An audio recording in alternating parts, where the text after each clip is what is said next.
사도행전 20장 17절부터 27절까지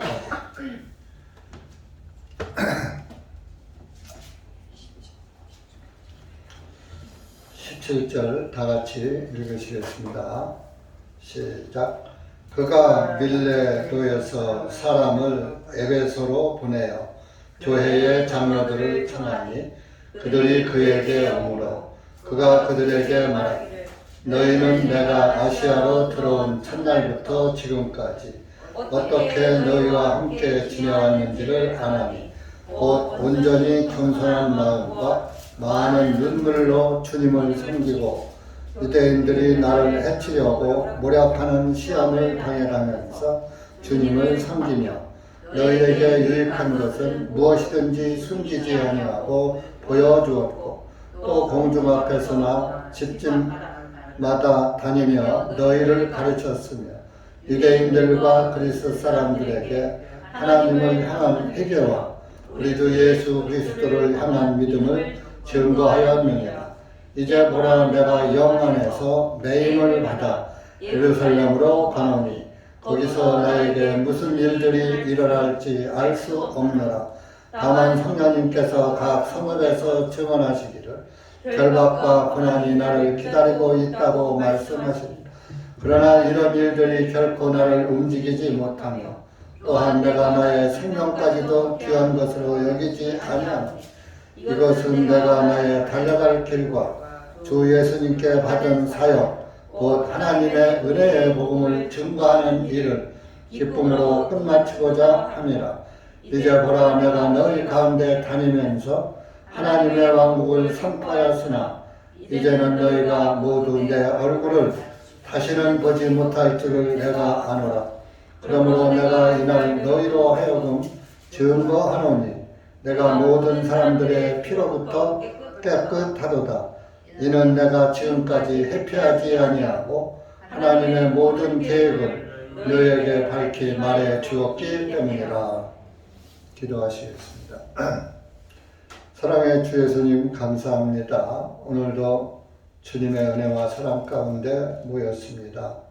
이 한 시간 여기 고개 숙인 사랑하는 영혼들 주님께서 기억하시고 그 심령을 열어주시고 함께하여 주셔서 말씀을 깨닫게 하시고 또 그 말씀이 우리에게 무엇을 교훈하시는지 깨닫고 말씀에 순종하는 그리스도인들이 될 수 있도록 은혜 베풀어 주시옵소서.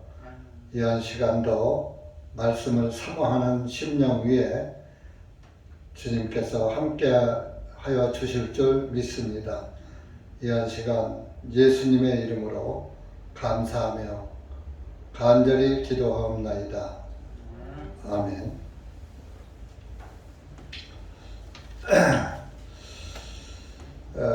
바울이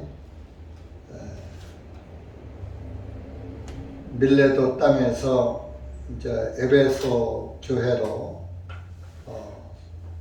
사람을 보내서 교회의 장로들을 청하니 이제 그 교회의 장로 하니까 오늘날 뭐 장로교회에서 세우는 장로를 얘기하는 게 아니고 전도자들을 의미하는 거예요. 목회자들을. 그 사람들이 그 사람들에게 바울은 이제 그 지역 교회를 담당하게끔 장로를 세웠던 것이죠. 사도행전 19장 6절 가보세요. 6절 7절 12명을 세웠죠. 시작. 바울이 그들에게 안수하며 성령님께서 그들에게 임하시어 그들이 다른 언어들로 말도 하며 예언도 하니 모두 12사람쯤 되었더라. 그래서 이제 이렇게 세운 그런 그 장로들을 청해서 가르치는 거죠. 또 주님의 복음을 위해서 자기가 어떻게 했으며 어떤 마음으로 한다는 것을 말하는 거죠. 그래서 18절 보면 그들이 왔어요. 순종하고 왔어요. 그들에게 말하기를 너희는 내가 아시아로 들어온 첫날부터 지금까지 어떻게 너희와 함께 지내왔는지 아나니 내가 어떻게 했는지 너희들이 나를 잘 안다. 곧 온전히 겸손한 마음과 많은 눈물로 주님을 섬기고 유대인들이 나를 해치려고 모략하는 시험을 당해가면서 주님을 섬겼다. 주님을 이때 시절에는 박해를 많이 받으니까 눈물 없이는 예수님을 따라갈 수 없는 그런 시대였어요. 빌립보서 3장도 한번 가보세요. 빌립보서 3장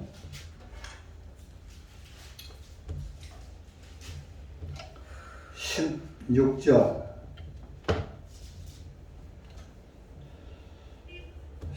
15절 16절 시작. 이것은 너희로 하여금 흠이 없고 15절 16절 선장이에요. 빌립보서 3장 내가 2장을 찾아 15절 16절 시작. 그러므로 누구든지 완전한 자들은 다 이렇게 생각하라. 만일 어떤 일에 너희가 다르게 생각한다 할지라도 하나님께서는 이것도 너희에게 계시해 주시리라. 그럼에도 불구하고 이미 우리가 어디에 이르렀든지 같은 규칙에 의해 행하고 같은 것을 생각해야 하리라.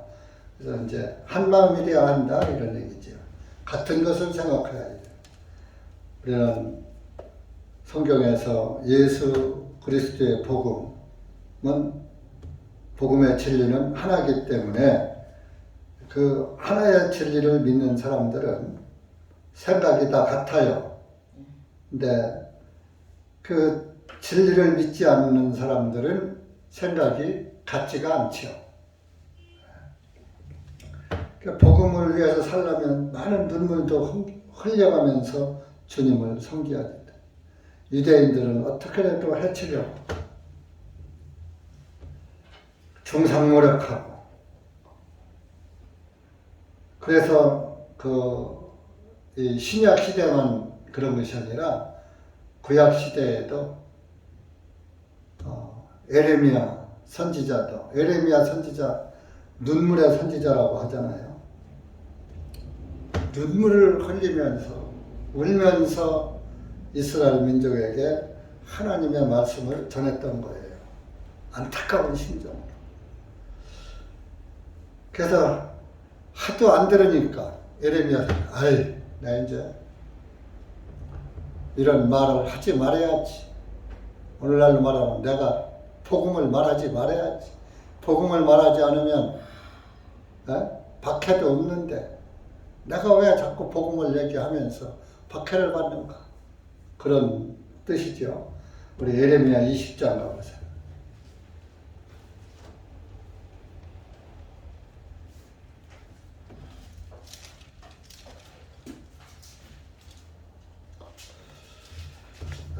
팔 8절, 9절 시작. 이는 내가 말하고 내가 부르짖으며 내가 폭력과 약탈을 부르짖었음이니 주님의 말씀이 날마다 나를 치욕거리와 조롱거리로 만들었기 때문이다. 그때에 내가 말하기를 나는 그분을 언급하지 아니하고 더 이상 그분의 이름을 말하지 아니하리라 하였으나 그분의 말씀이 내 마음속에 타오르는 불 같아서 뼈들 속에 사무치니 내가 참기에 지쳤고 견딜 수 없도다 하였나니라. 이제 이 에레미야 선지자도 나 이제 하나님 그분을 언급하지 아니할 거야. 구절에 더 이상 그분의 이름을 말하지 않을 거야. 그분의 이름이 여호와죠. 여호와 구원자죠. 구원을 얘기하지 않았다 이겁니다. 그랬지만은 하리라 하였으나 그분의 말씀이 내 마음속에 타오르는 불 같아서 하나님의 말씀이 내 마음속에서 불같이 타오르기 때문에 아주 뼛속에까지 사무치더라 이런 얘기예요. 사무친다. 그러니까 내가 그 말을 안 하려고 해도 예수님의 말씀을 복음을 전하지 않으려고 해도 안 할 수가 없다 이겁니다. 내 마음속에 타오르는 불 같아서 뼈들 속에 사무치니 내가 참기에 지쳤고 견딜 수 없도다 하였나이다. 내가 아무리 그분의 얘기를, 그분의 이름을 언급하지 않고 말하지 않으려고 했지만은 돌아서면은 마음속에서 불같이 타오르는 그 열정 때문에 안 할 수가 없더라. 이런. 구원받은 사람은요, 구원받지 않은 사람 보면 속이 답답해서 말하지 않을 수가 없는 거예요. 오늘날 구원받았다고 하면서 구원받지 않은 부모 형제를 보고 말도 않고 할 만큼 했어 하고 입 꾹 다물고 있는 사람들 보면 과연 저 구원이 참 구원인가 싶은 적이 한두 번이 아니에요.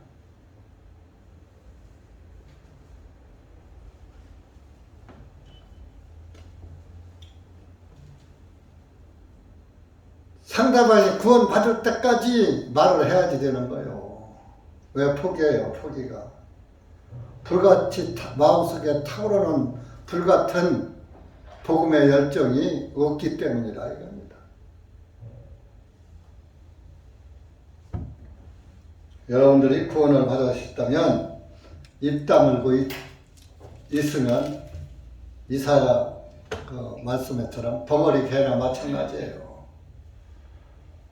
그리스도인이 입을 다물고 있으면 벙어리지 뭡니까? 벙어리. 여러분들 벙어리 노릇 하지 마세요. 세상 말은 그렇게 잘하면서 부모, 형제, 자녀들이 구원을 못 받아도 그냥 내버려두는. 저는 좀 부끄러운 얘기지만 종교 같은 거는 내가 우리 딸들하고 트러블 날 일이 없어요. 교회 잘 오잖아요. 주일날도 오고 헌금도 잘하고 오잖아요. 종교 같은 건 믿음 좋잖아요. 근데 복음 안에서 보니까 내 마음에 차지 않는 거예요. 뭔가 2% 부족한 거예요. 그래서 많이 집에 가서도 복음 이야기를 하고 하면은 트러블이 나요. 교회에서도 가끔 내가 여러분들 앞에서도 야단도 치잖아요. 그러면은 그런 거 하지 말라고 뒤에서 또 얘기해요. 말하지 않을 수가 없어요. 복음을 깨달은 사람은. 사람의 체면이 그렇게 중요합니까? 체면이 우리나라 속담에 체면이 밥 먹여주냐? 그런 말도 있죠. 체면이 지옥에서 구원해 줍니까? 체면 국이더라도 구원을 받는 게 우선이죠. 구원 앞에는 체면 없는 거예요. 구데기가 무슨 체면이야, 체면이. 그래서 정말 이 에레미야 선지자도 오죽하면 내가 이제 그분의 이름을 언급하지 않을 거야.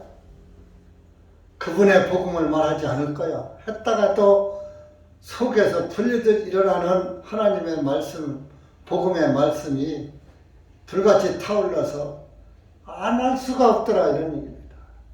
지금 바울도 마찬가지. 복음을 얘기하니까 그저 죽이려고 하고 충성모략하고 박해받고 고난받고 매맞고 눈물로 주님을 섬기고, 여러분들 주님 섬기면서 눈물 흘려가면서 주님 섬긴 적 있습니까?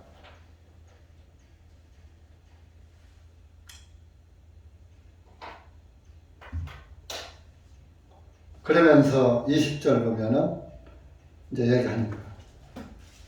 내가 너희에게 유익한 것은 무엇이든지 숨기지 아니하고 보여주었고 다 가르쳤다 이겁니다. 아주 창자까지 다 보여줬다 이러면서. 또 공중 앞에서나 집집마다 다니며 너희를 가르쳤으며 집집마다 신방하고 돌아다니면서 하나님 말씀을 가르쳤다. 오늘날 뭡니까? 종교인들은요, 목사가 우리 집에 온다 그러면 예수님이 오신다고 그래요. 그래서 얼마나 영광으로 여기는지 몰라요.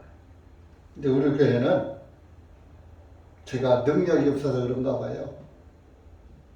한두 사람 빼놓고서는 오는 거를 되게 부담스러워요. 누가?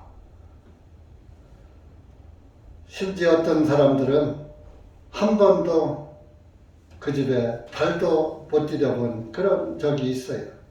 그런 가정도 있어요. 뭐가 그렇게 두렵습니까? 네?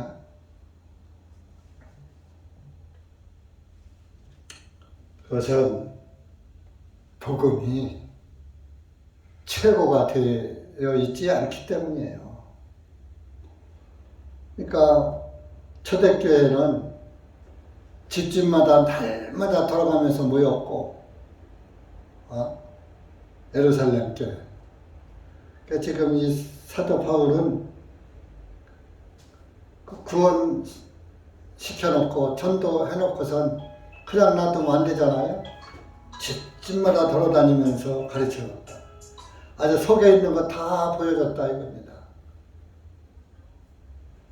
오늘날 우리 계열 교회가 그래요. 복음을 다 풀어서 가르쳐줬고, 또 어떤 이전과 전통 그런 거 하지 말라고 종교적인 습관들 이런 거 다 풀어서 가르쳐 주니까 오히려 감사하게 여기지 않고 옳다 됐다 이제 안 해도 되는구나 다 풀어서 가르쳐 줘. 11조도 안 해도 돼 그러니까 옳다 11조 헌금 안 해도 되는구나. 개중에 11조 이상 하시는 분도 많아요. 많지만은 또 개중에 어떤 사람은 신용만 내는 사람도 있죠. 이렇게 그냥 그 모든 걸 확 풀어서 다 해놓으니까 안 해도 되네. 구원받았으니까 이제 교회 안 나가도 되네. 말씀 안 들어도 되네. 기도 안 해도 되네. 전도 안 해도 되네. 구원받았으니까. 천국 갈 거니까 안 해도 되네. 천만에. 지금 보셨잖아요. 에레미야의 말씀도 봤잖아요. 그분의 말씀이 내 속에서 불같이 일어나서 내가 지쳐서 그 말씀 타오르는 그 열정에 내가 지쳐서 말하지 않을 수가 없었다 그러잖아요. 구원받으면 말하지 않으면 속이 터져나가 상대방한테. 그렇게 말을 하는 거예요. 그러다 보니까 싸우죠. 형제 간에도 싸우고, 부부 간에도 싸우고, 친구 간에도 싸우고. 근데 그러다 보니까 몇 번 싸우고 나니까 이제 싸우기 싫어서 입을 꼭 다물어보고 있는 거예요. 싸우세요. 대신 지혜롭게. 예수님이 그랬죠? 뱀같이 지혜롭고, 비둘기같이 성결하게. 지혜롭게 싸우란 말이에요. 그렇다고 복음을 맞게 싸우지 말고 지혜롭게.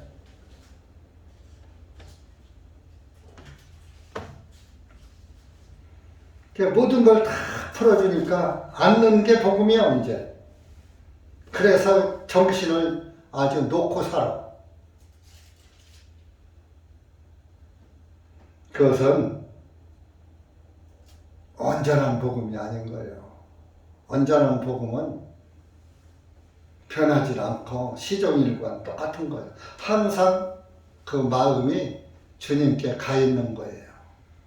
내가 어디 가서 무슨 일을 하고 무슨 짓을 하더라도 늘 내 마음의 눈은 주님을 향해 있는 거예요.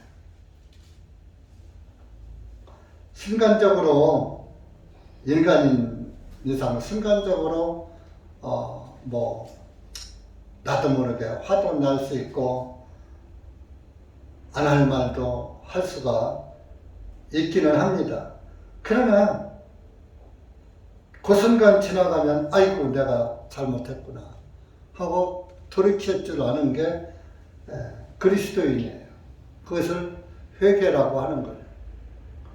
용서해달라고 비는 게 회개가 아니라 자기 잘못을 주님 앞에 자복할 줄 아는 거.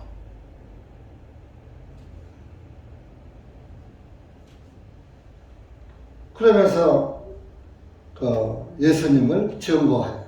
예수님의 믿음을 증거해요. 데살로니가 전서 2장 누가 보세요. 2장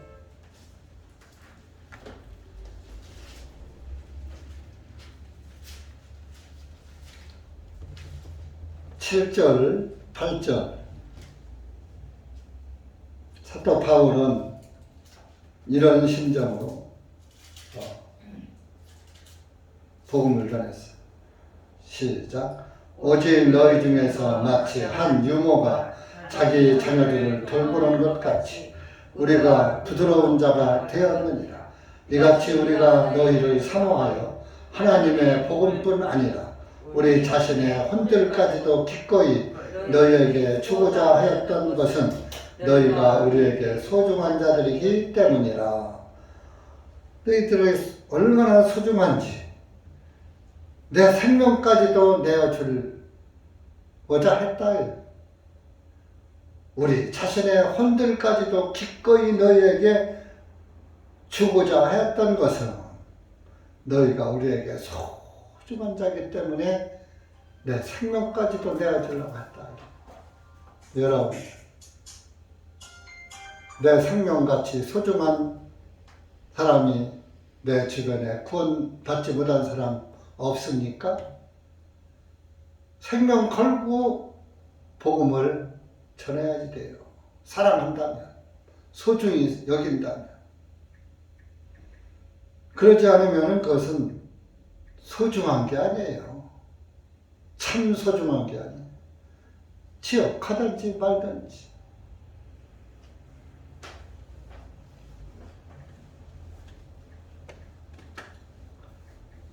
죽음을 안고 살았잖아요, 사도 바울은.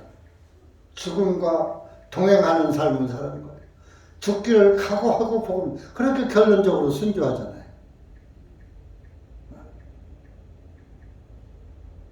사도 바울이 받은 복음과 저와 여러분이 받은 복음이 다르죠? 예수님의 피가 그때는 진했고 지금은 예수님의 피가 이제 묽어졌죠? 값어치가 없어졌죠? 한 2000년 흘러나오다 보니까 하나님의 말씀은 변하지 않고 영원 무궁한 거예요. 예수 그리스도의 구원의 복음은 변하지 않고 영원 무궁한 거예요. 네? 여러분들이 구원을 받았다면 목사님 우리 최대한 잘하는데 왜 우리 다른 사람들은 수요일날 오지도 않는데 수요일까지 왔는데 왜 또 쪼아대요, 두드려 패요 이렇게 생각하지 마세요. 여기 계신 분들 주변에는 아주 나한테 내가 소중히 여기는 사람이 구원 못 받은 사람이 다 있을 거예요. 없는 분 손들어 봐요. 난 소중히 여기는 사람이 없어요. 있을 거예요.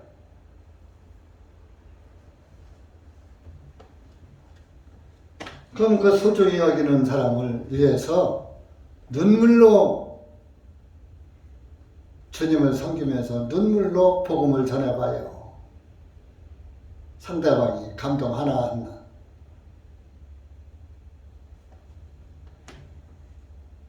눈물을 흘리며 복음을 전해봐요.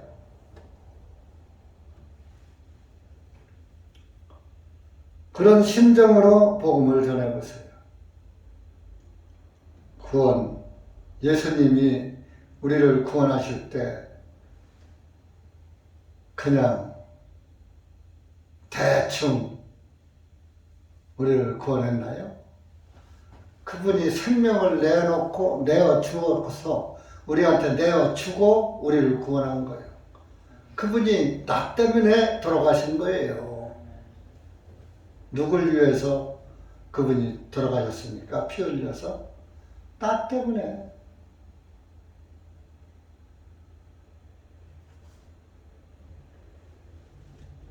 그렇게 예수님의 마음에서는 저와 여러분이 그렇게 소중한 가치 없는 구데기 같지만 소중하게 여겼어요.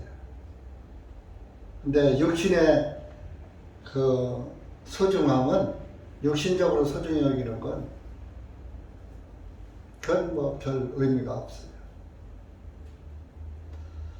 근데 부모가 자녀를 소중히 여기는 건 정말 참 어떤 요즘에 운전을 하고 가다 보면 차에 그렇게 써붙인 사람이 있어요.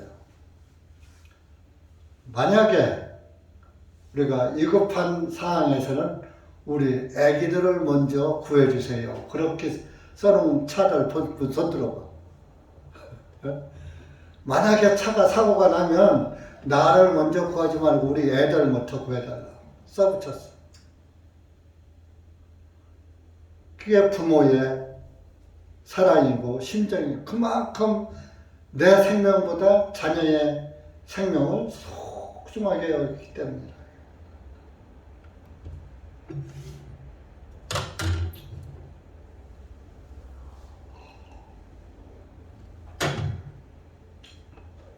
내가 그 어렸을 때 생각이 나.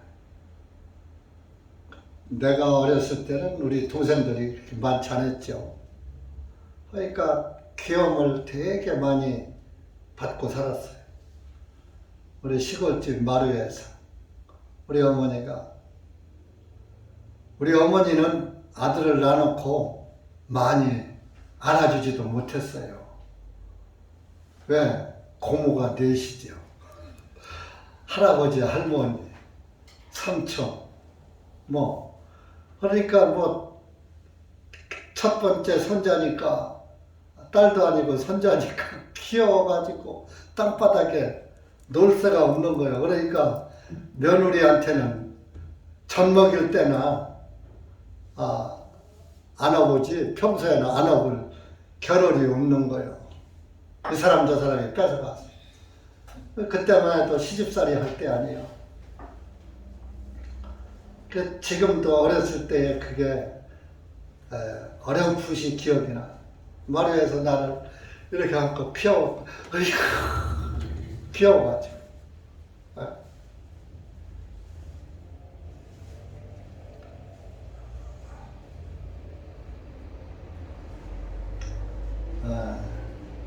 내일이 우리 아버님 이제 소천하신 날 추도 일인데 오늘 이제 교회 오면서 그 생각이 딱 나면서 어머니가 나를 안고 아이고 귀여워.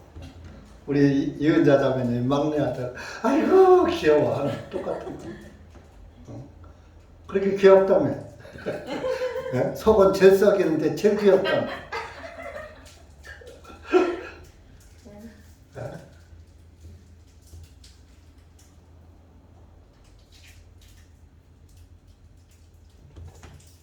그런 생각이 나니까 참 그 어머니에 대한 그 눈물이 나려고 살짝 나더라고요. 눈물이 나니까 눈이 더 잘 보이대. 내가 안구건조증에 눈물 안 닦는 것 같이. 그러니까 하나님은 저와 여러분을 그렇게 사랑하셨다니까요. 자기 생명을 대신 내어줄 정도로.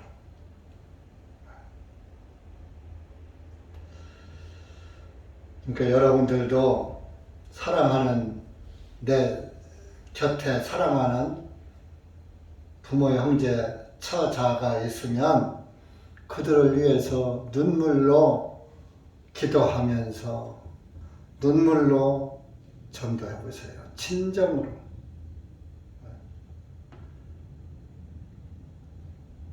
상대방이 감동해서 구원을 받을 수도 있는 거예요. 그렇게 안 하면은 이 다음에 큰 후회가 뒤따를 수가 있는 겁니다. 그리고 구원받은 그리스도인의 마음은 불타야 되는 거예요. 복음으로. 그 식는 것은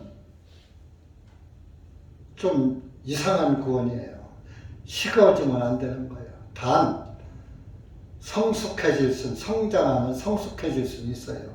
옛날에는 처음에 구원받으면 천방지축으로다가 그냥 돌아가면서 많은 사람 다 구원받았어, 구원 너무 받았어, 막 그냥 하면서 그냥 날뛰었는데 지금은 성장하니까 지혜롭게 하다 보니까 조금 남보기에 않는 것 같으지만 내 힘으로는 기회를 보고 있는 것이고 늘 기도하고 있는 것이고 기회만 되면 복음을 말할 수밖에 없는 거예요. 그러니까 남들이 보면 않는 것 같아요. 근데 주님이 보시기에는 하고 있는 거예요. 여러분들도 내 마음이 제일 먼저 알잖아요.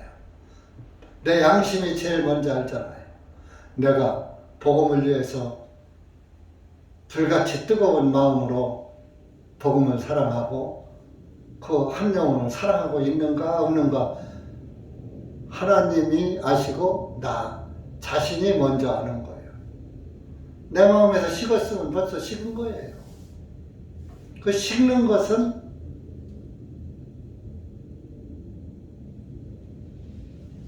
구원이 뭐 아니라고 할 수는 없겠지만 육신이 너무 불을 끄려면 물을 갖다가 찌얹으면 불이 꺼지듯이 성령의 불을 끄려면은 육신적인 생각이 압도하면은 그 불이 꺼지는 거예요. 너무 육신적으로 육신에 빠져 살면은 성령의 불이 꺼지는 거예요. 성령님은 강권하지 않아요. 너 잘하고 있어? 잘못하고 있어? 이것만 알려줘요. 육신을 제어하고 육신을 쳐서 복종시키는 것은 내 자신이 해야지 되는 거예요. 믿음으로 육신을 쳐서 복종시키는 삶을 살아야지 되는 거예요. 근데 그냥 육신이 나오는 대로 그냥 팍팍 해버리면 육신을 제어할 길이 없는 거예요. 그러다 보면 복음의 불은 차츰 꺼져가게 되어 있는 거예요. 그러다 보면 이제 육신에 파묻혀서 사는 그리스도인이 되는 거죠. 주님 앞에 가면 할 말이 없죠. 24절 보세요. 24절 보면은 본문에 그러나 이런 일들이 결코 나를 움직이지 못하며 또한 내가 나의 생명까지도 귀한 것으로 여기지 아니하노니 이것은 내가 나의 달려갈 길과 주 예수님께 받은 사역 곧 하나님의 은혜의 복음을 증거하는 일을 기쁨으로 끝마치고자 함이라. 내 생명을까지도 귀한 것을 아주 생명 걸고 바울 사도는 복음을 전한 거예요. 죽기를 각오하고 전한 거예요. 그럼 우리도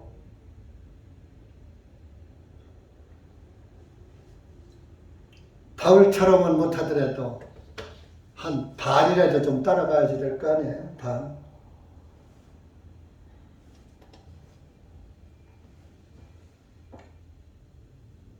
하나님의 은혜의 복음을 증거하는 일을 기쁨으로 끝마치고자 합니다. 죽을 때까지 복음을 기쁨으로 전하다가 끝마친다. 우리 탄방동 그 이제 예배당 계약한 그 뒤 골목에 가면 교회가 하나 큰 게 있어요. 큰 게가 하나 있는데 그 부동산 하는 분이 이제 우리 또래 됐어요. 그런데 그 교회도 처음엔 조금 했었대요. 조금 했었는데 우리 교회 어떤 그 상가 있는데 거기가 사람이 걔도 거기가 번화가잖아요.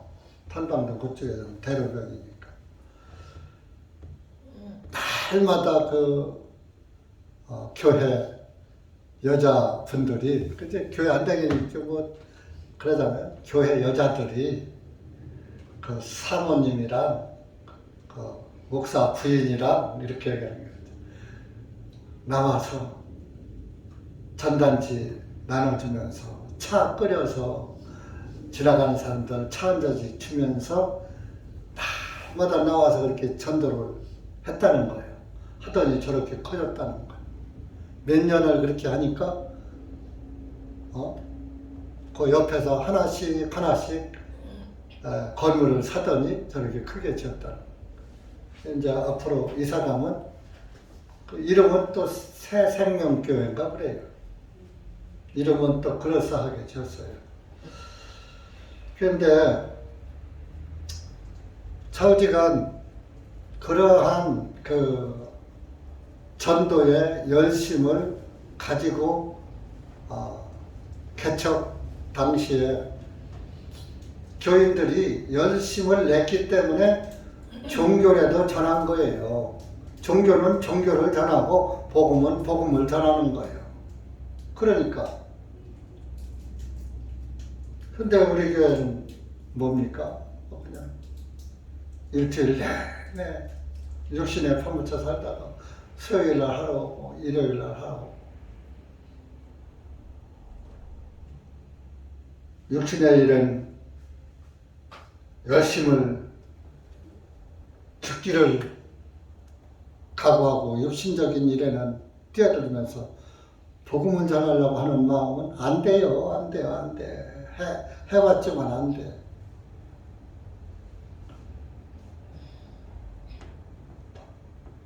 그래서 참 제가 어떤 때는 그런 생각을 좀 해봐요. 복음 위에다가 종교를 좀 살짝 더 해가고 가게 100% 풀어주지 말까. 흰떡 세광주리를 머리에다 이고 가게 할 것.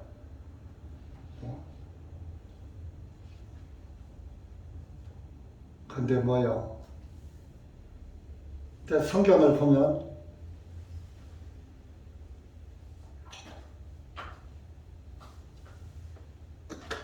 누룩을 이고 가면은 마귀가 다 쪼아먹죠? 결론적으로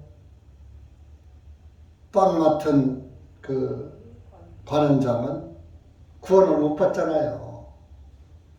그러니 온전한 복음을 전하기 위해서는 누룩 없는 빵을 여러분들에 먹여주려고 하다 보니까 다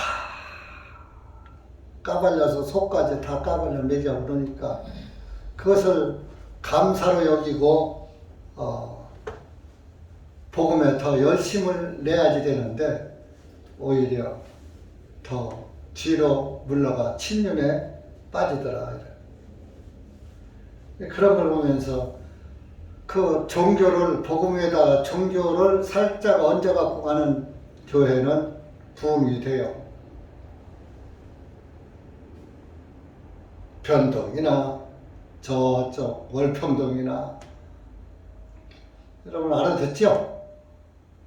그런 데서는 그 살짝 얹어가지고 하니까 죽을지 살지 모르고 하니까 부흥이 돼요.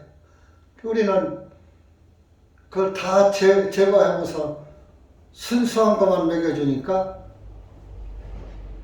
됐다 하고 오히려 자만심만 커지고 게으름만 익히고 가더라.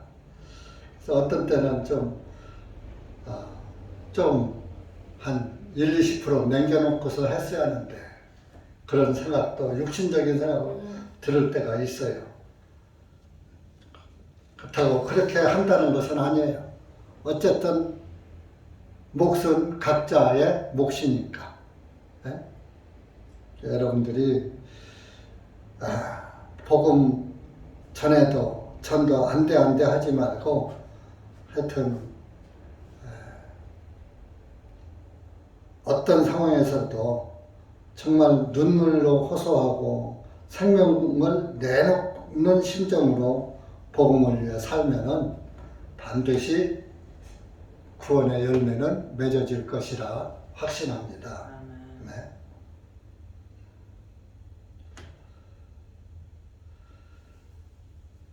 그 바울이 뭐요? 24절에 나의 달려갈 길과 바울의 달려갈 길은 예수 그리스도의 복음의 길밖에 없어요.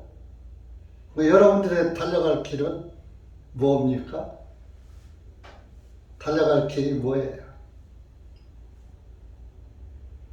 뭐를 위해서 달리고 있습니까? 구원을 받은 그리스도인은 바울의 구원이나 저와 여러분의 구원이나 똑같아요. 그러니까 달려가는 길의 목적은 같아야지 되는 거예요.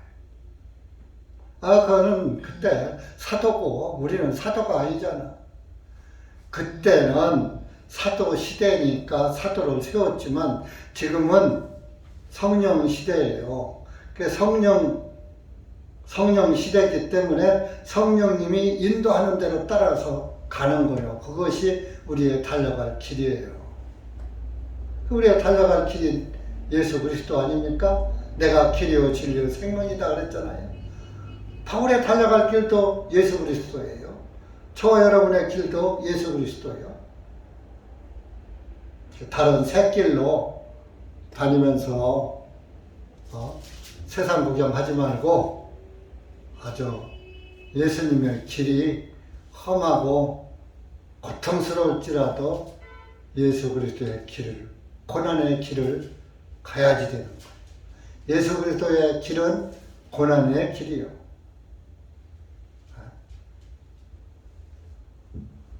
여러분들이 그렇게 살아보세요. 고난이 따르나 안 따르나. 남편한테서도 따르고 아내한테서도 따르고 자녀들한테서도 따르고 형제들에게서도 따르고.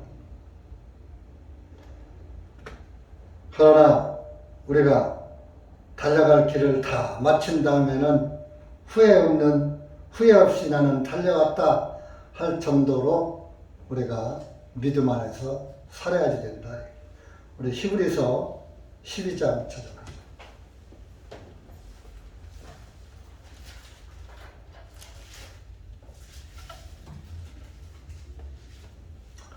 12장 1절 2절 시작. 이러므로 우리에게도 이같이 거대한 구름같이 둘러싼 증인들이 있음을 보니 모든 무거운 것과 쉽게 우리를 얽어매는 죄를 벗어버리고 우리 앞에 놓인 경주를 인내로써 달려가며 우리의 믿음의 창시자요 완성자이신 예수님을 바라보자. 그분께서는 자기 앞에 놓인 기쁨을 위하여 십자가를 견디시고 그 수치를 겨우지 아니하시더니 하나님의 보좌 오른편에 앉으셨느니라. 보세요. 예수님은 우리의 믿음의 창시자요 완성자요 그런 분인데 그분이 어떻게 했냐? 뭘 견뎠어요? 십자가를 견디시고 죽음을 견디셨다 이겁니다. 죽음을 받아들이신 거예요. 죽으신 거예요.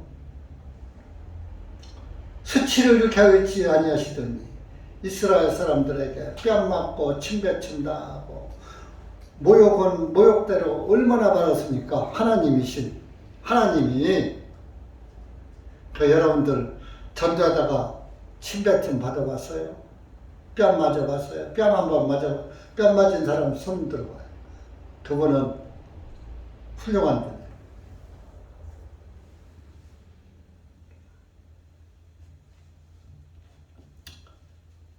그렇게 수치를 겨우지 않으시더니 어떻게 되느냐? 하나님 오른편에 앉아 계시다. 하나님의 권능의 자리에 본연의 자리에 앉으셨다 이겁니다. 만약에 예수님이 그렇게 안 했다면은 하나님 보좌에 앉으실 수 있어요? 없어요? 마태복음 4장에 보면 40일 금식 기도하고 딱 나오니까 마귀가 시험했잖아요. 거기서 제일 배고팠을 때 뭐 준다고 그랬어요? 빵 준다고 그랬어요. 명예 준다고 그랬어요. 그거 다 받아찼잖아요. 이 천하만국을 보여주면서 이 천하만국을 다 너에게 준다 그랬어요. 자기에게 전하면.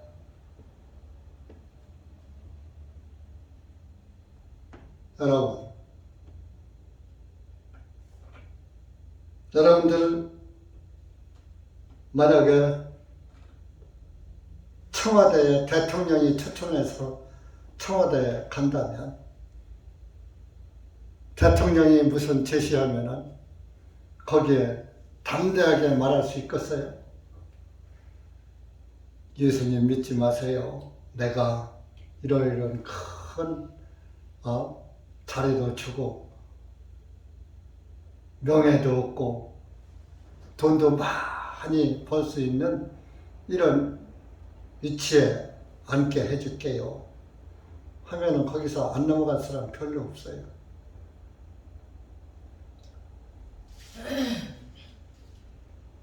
예수님은 그런 걸 다 견디셨어요. 마귀의 시험도 견디셨고 유대인들의 박해와 순환, 고난 다 견디셨어요. 그리고 생명 버리셨어요. 그랬더니 하나님 보좌에 앉으시더라.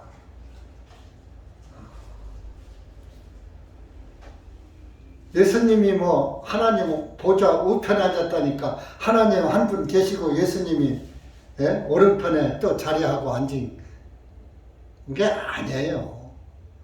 오른편은 권능의 자리, 왼편은 멸망의 자리. 마태복음 25장에 오른편, 왼편 나오죠? 오른편에 속한 자는 구원을 받고 왼편에 속한 자는 지옥 가자는 멸망받잖아요. 그러니까 오른 좌우 개념이 아니라니까요. 권능의 자리란 말이에요. 하나님 본연의 자리를 회복해서 앉으셨다 이겁니다.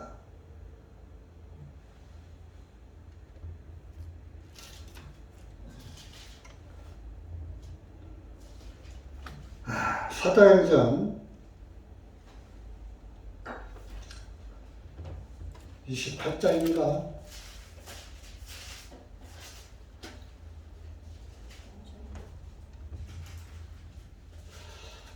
하나님의 피로 자기를 샀다 그 말씀이.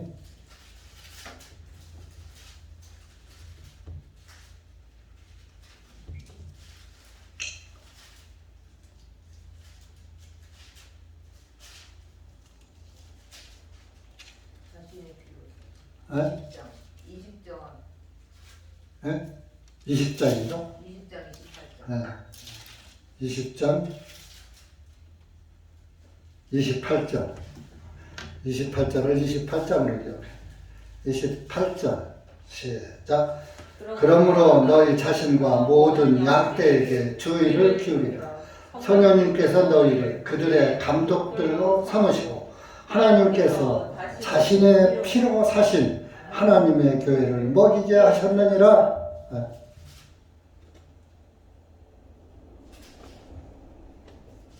감독들로 삼으시고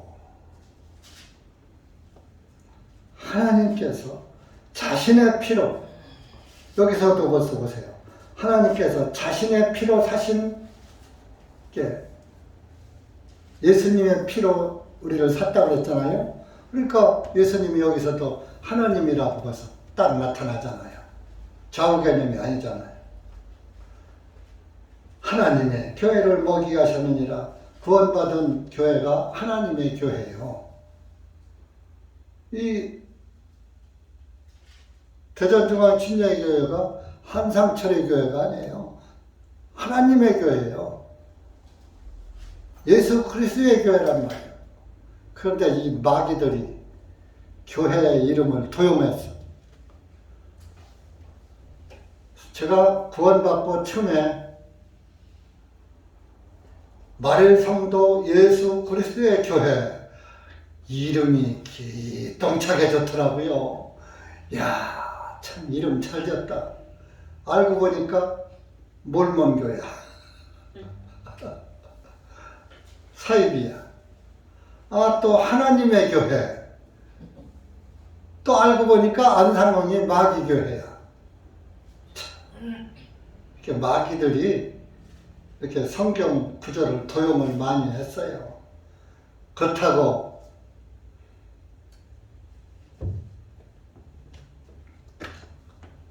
그렇다고 해서 저희들이 하나님이 될 수가 없어요. 자기가 자칭 하나님이라고 한다고 하나님이 됩니까? 사망 권세를 이기신 분이에요. 예수님은 사망을 이기시고 부활했잖아요. 그러면 안상홍이도 죽지 말고 그냥 있다가 구원받은 성도들을 데리고 하나님의 왕국으로 들어가야지. 천년왕국이 됐던 영원한 왕국이 됐던 그걸 떠나서 하나님 왕국으로 들어가야 할 거 아니에요. 왜 저 혼자 죽어서 시체가 썩고 있어.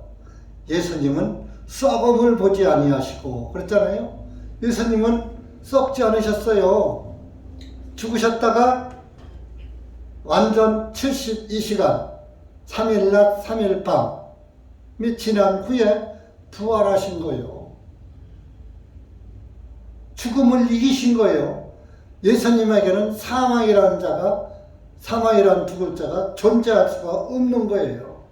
그래서 저와 여러분도 구원을 받으면 영생에 들어가는 거예요. 사망을 예수님이 치워버렸거든. 근데 우리가 죽는 것은 이 죄의 육신은 멸하고 다시 죄 없는 의의 육신으로 살려서 영생에 들어가게 하시려고. 사실 죽는 것 두려워하지 마세요. 지난 주일날 우리 박 자매님 그 가짜 뉴스일 수도 있고 진짜일 수도 있어요. 오늘도 내가 교회의 성목사님하고 통화했는데 미국에서도 백신을 연구하는 박사들은 백신 맞지 말라고 한다는 거예요. 3개월에서 6개월 지나면 반드시 어떠한 증상이 나타날 것이다. 아직 6개월 안 됐잖아요. 그러니까 무조건 모든 백신은 맞지 말라는 거예요. 하나님이 면역 체계를 우리 몸속에 다 만들어 주셨기 때문에 면역력 높이는 운동하고 그런 음식 먹고 이렇게 하면은 충분히 면역 이길 수가 있다 이겁니다. 그리고 전염병은 하나님이 지켜주신다고 그랬잖아요. 우리는 하나님 말씀을 믿어야지 되는 거예요. 세상 사람들 따라갈 필요가 없어요. 그래서 내가 목사님 맞으셨어요? 미국 와야 돼. 안 맞았지요. 7월 달에 오신다고 그랬어요. 또 한국에 오면 2주간 격리해야지 될 텐데 뭐 집에서 격리하는 거니까 뭐 집에서 가만히 2주간 있는 거니까 할만하다.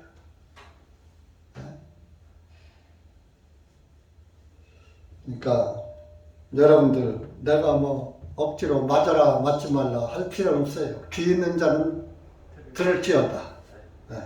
그러고서 선택은 자유예요. 그건 제가 여러분들한테 그냥 알려만 주고 선택은 여러분들이 하세요.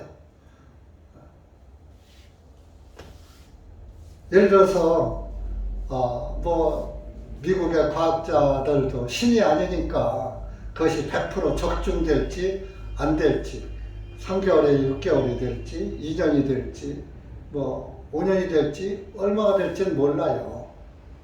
그러나 좌우지간 어떤 백신도 안 맞는 것은 좋다.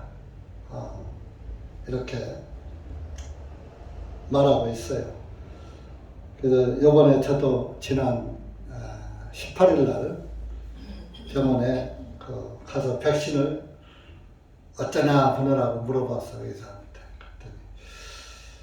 컨디션이 좋으면 맞으시고 컨디션이 조금 안 좋으면 맞지 마세요 그러더라고. 내가 체력이 견딜 수 있으면 맞고 못 견딜 것 같으면 맞지 말라. 작년에도 이제 병원에서 퇴원해가지고 겨울이 닥치니까 독감 예방주사 맞을까요 말까요? 마스크 잘 쓰고 맞지 마세요. 이제 체력이 약해진 상태니까 체력이 약할 때 백신 맞는 건 안 좋다 이런.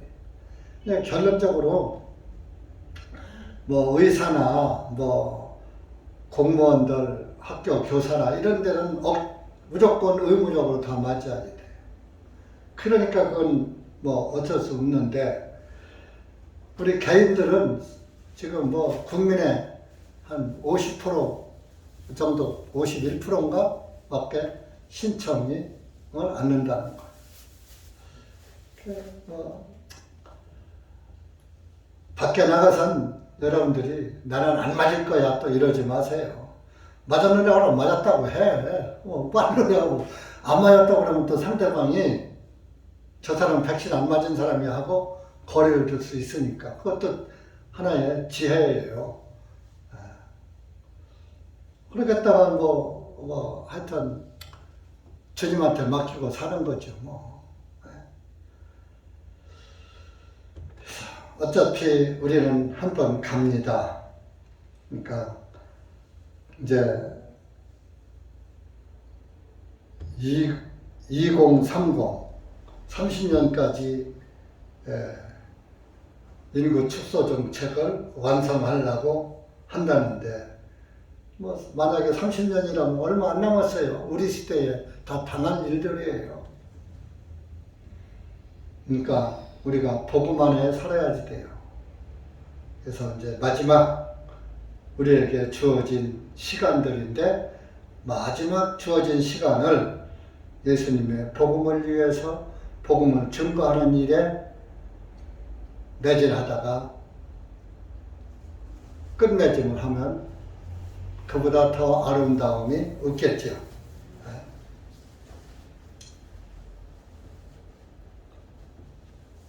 그래서 이제 이 사도 바울이 내가 이렇게 이제 그 에베소의 장로들을 불러 모아놓고 이제 내가 이제 저쪽 예루살렘으로 가려고 하는데 다음에 또 내가 너희들을 얼굴을 볼지 못 볼지 모르겠다. 25절에 말을 하고 있어요. 이제 보라 내가 너희 가운데 다니면서 하나님의 왕국을 선포하였으나 이제는 너희가 모두 내 얼굴을 다시 보지 못할 줄을 내가 아노라. 내가 가면 내가 다시 너희들을 와서 볼지 안 볼지 모르겠어. 근데 못 볼 것 같다. 26절에 그러므로 내가 이날 너희로 하여금 증거하게 하노니 내가 모든 사람들의 피로부터 깨끗하도다. 나는 복음을 위해서 모든 사람에게, 나를 만나는 사람에게 복음을 담대하게 전했다 이겁니다. 욕을 먹어가면서.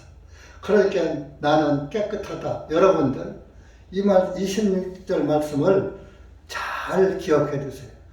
여러분들도 모든 사람은 고사하고 내 가족, 일가, 친지, 부모, 형제, 자매, 이웃에 대해서 나는 예수 그리스도의 복음을 담대히 다 전해서 그들이 안 믿었지 내가 할 도리를 다 했습니까? 한번 생각해 보세요. 깨끗한가? 내가 모든 사람들의 피로부터 깨끗하도다. 바울은 모든 사람이 내가 만난 사람들 다 했다 이겁니다. 그런데 우리는 다른 사람은 고사하고 내 일가 친지들한테 다 했느냐 이겁니다. 에스겔 33장 한번 보시죠.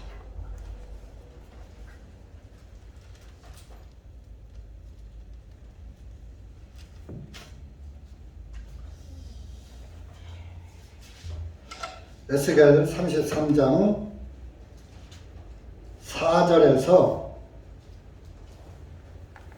6절까지 시작. 그때 누구든지 나팔 소리를 듣고도 경고를 받아들이지 아니하여 칼이 임하여 그를 제거하였으면 그의 피가 그 자신의 머리 위로 돌아가리라. 그가 그 나팔 소리를 듣고 경고를 받아들이지 아니하였은지 그의 피가 그에게 돌아가려니와 경고를 받아들이는 자는 그의 혼을 건지리로다.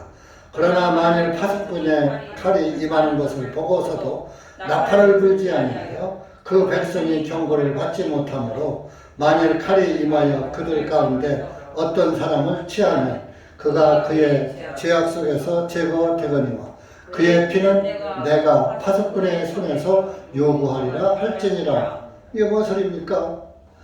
파수꾼이 나팔을 불었어. 전장에 칼이 나는 걸 보고 그 나팔을 불었어.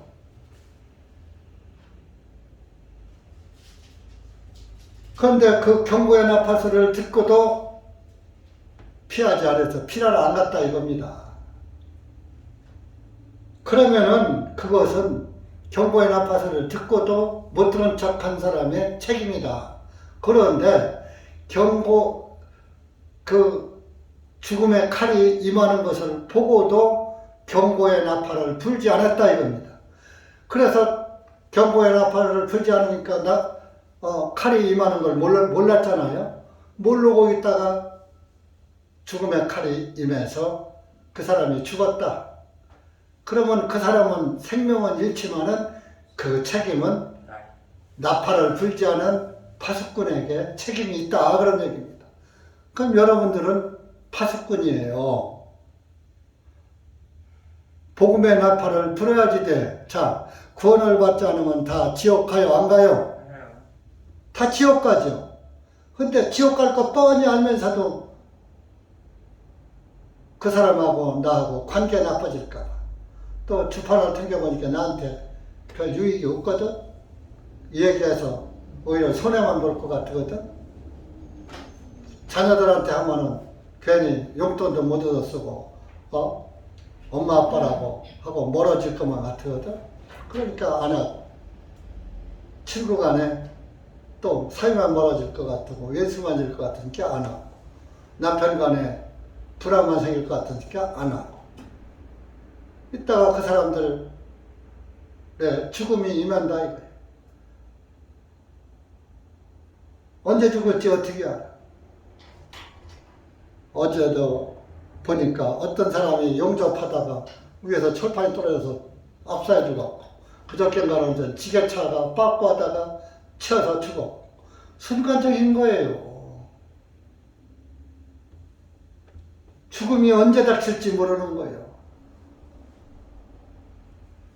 새가 얼음에 걸린 같이, 물고기가 그물에 걸린 같이 죽음의 날이, 재앙의 날이 호련히 임하면 거기 걸리느니라. 전도서 말씀이잖아요. 언제 죽을지 어떻게 알아요? 내일 아침에 눈 떠야 눈 뜬 거요. 그러니까 구원받은 그리스도인들은 구원받아서 감사하기도 하지만 책임도 있는 거예요. 아시겠어요? 목사만 있는 게 아니에요. 여러분들이 구원받았으면 여러분들도 다 파수꾼이라니까. 복음의 나팔 소리 듣고서 구원받았잖아요. 그럼 여러분들도 불어야지.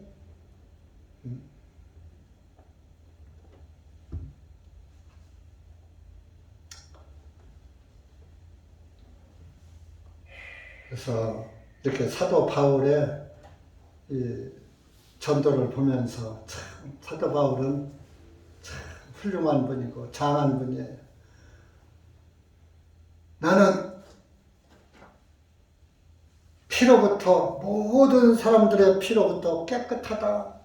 모든 나를 아는 사람들에게는 복음의 나팔을 다 불었다 이겁니다. 내가 매도 수없이 맞고 욕도 수없이 먹고 죽을 뻔도 여러 번 하고 감옥에도 가고 책치게도 맞고 태장도 맞고 생명을 아끼지 않고 복음을 전했다. 내가 할 수 있는 건 최선을 다했다. 우리는 무엇을 했나요?